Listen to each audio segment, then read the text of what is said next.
The Stepney Cemetery, where the Warrens rest among spirits. Ed and Lorraine Warren investigated this haunted cemetery for decades, then chose to be buried there among the spirits they documented. Less than 2 miles from the modest Connecticut home, where Ed and Lorraine Warren maintained their occult museum, and the headquarters of the New England Society for Psychic Research, stands Stepney Cemetery, a colonial-era burial ground that would become both the subject of their longest investigation and their final resting place. The Hillside Cemetery in Monroe, Connecticut, predates the formal establishment of the town itself, its oldest markers dating to the colonial period when the land was still wilderness punctuated by scattered settlements.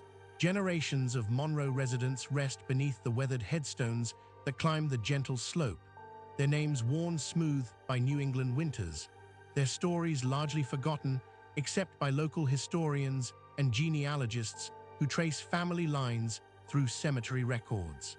For Ed and Lorraine Warren, Stepney Cemetery represents something far more than historical interest. The location stands as one of the most consistently active paranormal sites they documented across their 5-decade career, a place where the accumulated spiritual energy of generations creates conditions the Warrens believed allowed for sustained manifestation of phenomena ranging from residual impressions to intelligent apparitions. The proximity of Stepney to the Warren home was not coincidental in any meaningful sense. The couple selected Monroe specifically for its concentration of paranormal activity, drawn to the area by reports that had circulated through their investigative network for years before they established their permanent residence there. Stepney Cemetery shares a border with Union Cemetery, the slightly smaller adjoining property that the Warrens featured prominently in their 1992 book Graveyard, True Hauntings from an Old New England Cemetery. The two locations function as essentially a single extended site, with phenomena documented at both locations and, critically, in the roads and wooded areas surrounding them. The most famous manifestation associated with these adjoining burial grounds earned the designation that paranormal researchers and local residents still use today: the White Lady. The White Lady apparition represents one of the most extensively documented recurring paranormal phenomena in New England history. Reports of the luminous female figure extend back to the early 20th century, accumulating across decades from independent witnesses with no connection to one another and no apparent motive for fabrication. Motorists traveling the roads adjacent to Stepney and Union Cemetery describe nearly identical encounters: a glowing female form in white clothing or appearing as a self-luminous figure suddenly present in the roadway ahead, possessing apparent solidity and human proportion, causing drivers to brake sharply to avoid impact.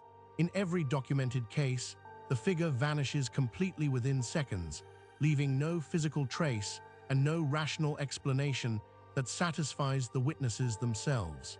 Ed Warren maintained meticulous records of these sightings, collecting testimony from dozens of separate witnesses over the years. He cross-referenced accounts by date, time, weather conditions, and precise location, identifying patterns that he believed ruled out the conventional explanations skeptics routinely proposed. The consistency of the descriptions across witness accounts, separated by years and sometimes decades, struck Warren as particularly significant. Witnesses, who could not possibly have coordinated their stories, described the same figure in the same locations, exhibiting the same behavior. The apparition was observed moving among the headstones within both cemeteries, walking the roads between them, and on several occasions, standing motionless at the cemetery gates as though waiting. Beyond the White Lady, investigators working with the Warren team documented a range of additional phenomena within Stepney Cemetery itself. Anomalous light phenomena appeared in photographs taken at the site under controlled conditions, showing luminous orbs and mists that were not visible to investigators at the moment of exposure. Temperature fluctuations occurred in specific areas of the cemetery grounds, with sudden drops of 15 to 20 degrees Fahrenheit recorded on digital thermometers within seconds, without corresponding changes in ambient air temperature.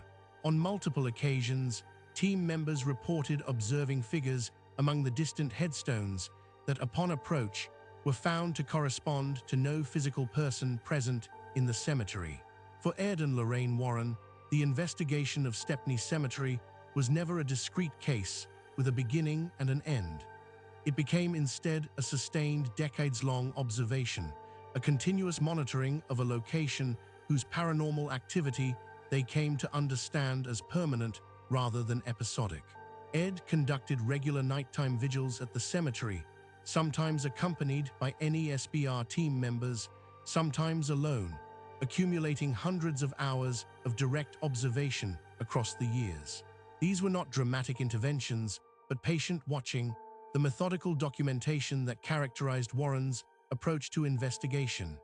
He walked the grounds with tape recorder and camera, noting environmental conditions, marking locations where phenomena had been previously reported, returning to the same positions night after night to establish baseline patterns against which anomalies could be measured.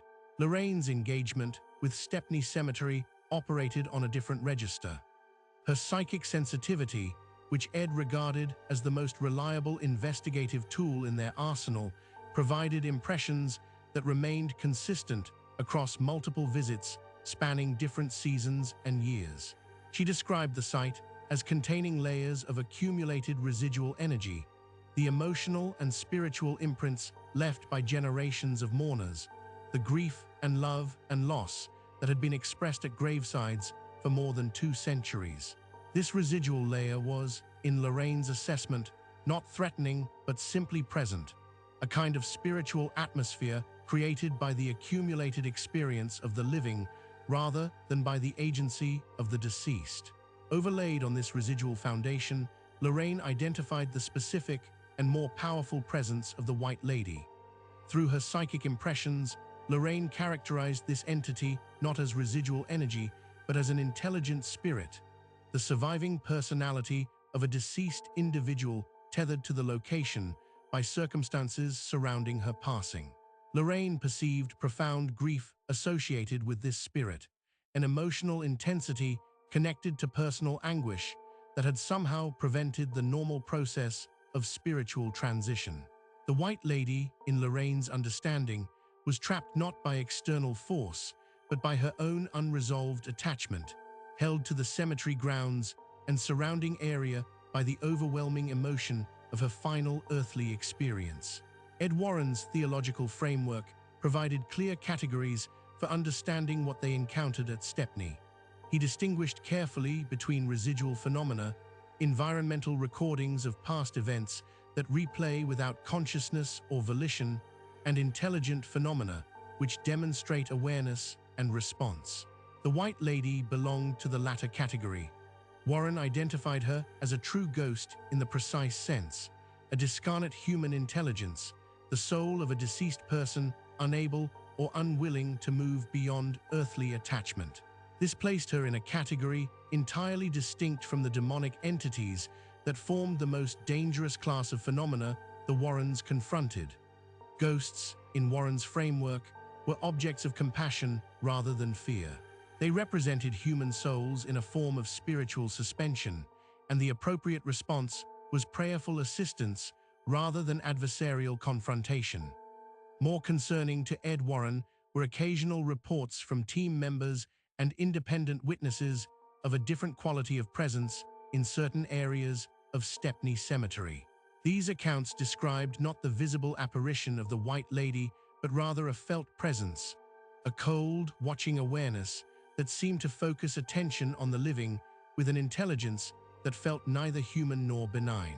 Warren documented these reports with particular care, noting specific locations within the cemetery grounds where this presence was most consistently reported. He classified these impressions as potentially indicative of inhuman entities, the category of fallen spiritual beings that he spent his career studying and confronting. The theological distinction mattered profoundly to Warren's approach. Human spirits required compassion and prayer. Inhuman entities required the full apparatus of spiritual warfare that the Church provided. The spiritual response Ed and Lorraine Warren maintained towards Stepney Cemetery reflected these distinctions. They did not conduct exorcisms of the cemetery itself. The rite of exorcism applies to living persons or specific locations requiring liberation from demonic oppression, not to burial grounds where residual energy and human spirits manifest. Instead, the Warrens maintained what might be called a ministry of presence, a sustained prayerful attention to the site across decades. For the White Lady, they offered consistent prayer for her release and spiritual progression, treating her not as a problem requiring solution, but as a soul requiring intercession. Lorraine prayed at the cemetery with this specific intention, asking for divine mercy and assistance for the trapped spirit, believing that sustained prayer might eventually facilitate whatever passage awaited her. For the darker presences occasionally identified within Stepney, Ed employed protective and expulsive prayers from Catholic tradition, working with clergy associates who shared his theological commitments. Father William Charbonneau and other priests who collaborated with the Warrens conducted blessings of the cemetery grounds on multiple occasions, using sacramentals and formal prayers intended to deny inhuman entities the spiritual foothold they sought in locations heavy with accumulated grief and emotional energy. These interventions were not understood as permanent solutions, but as necessary maintenance, spiritual hygiene for a location whose nature made it perpetually attractive to entities seeking access to the living. The ongoing character of the Stepney Cemetery investigation reflected Ed Warren's mature understanding of certain paranormally active locations. Some sites, he came to believe, required continuous attention rather than single intervention. Places where geography, history, and accumulated human experience created conditions conducive to manifestation would remain active regardless of individual interventions. The investigator's role in such locations was not to eliminate phenomena, but to monitor, document, and maintain appropriate spiritual boundaries through prayer and ritual attention. Stepney Cemetery became for the Warrens not a case to be closed, but a responsibility to be maintained, a site requiring their witness for as long as they lived in proximity to it. That witness continued until Ed Warren passed away in August 2006 at the age of 79. His body was interred at Stepney Cemetery.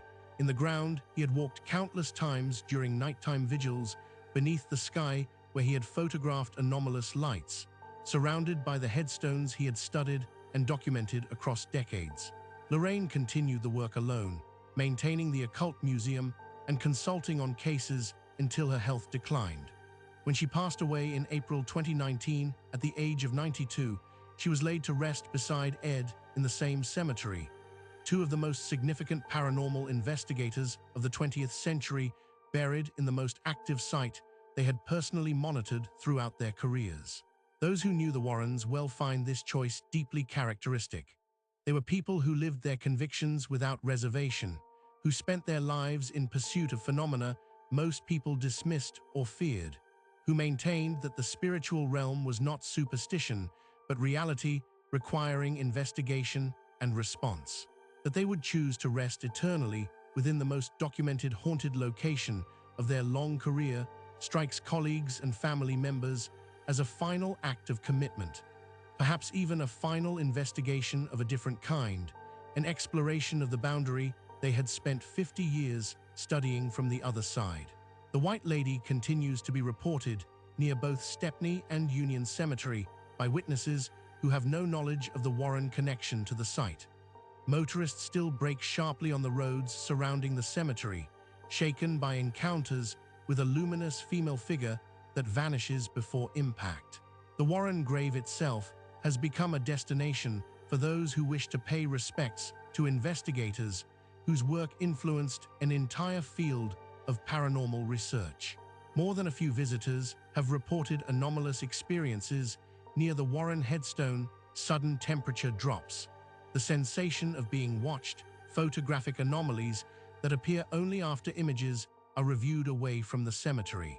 Ed and Lorraine Warren now rest within the site they documented for decades, buried in Connecticut soil among the colonial grave they studied, watched over by whatever presences they spent their lives attempting to understand. Their final resting place is not peaceful in the conventional sense. It remains one of the most active paranormal locations in New England, a place where the boundaries between the living and the deceased seem persistently thin. For investigators who dedicated their existence to proving that those boundaries are real and permeable, perhaps no other final resting place would be appropriate. If you found this case compelling, subscribe to Vanishing Roads for more documented paranormal investigations from around the world. This story was created with AI assistance based on documented case files. All events reference real investigations and reported incidents.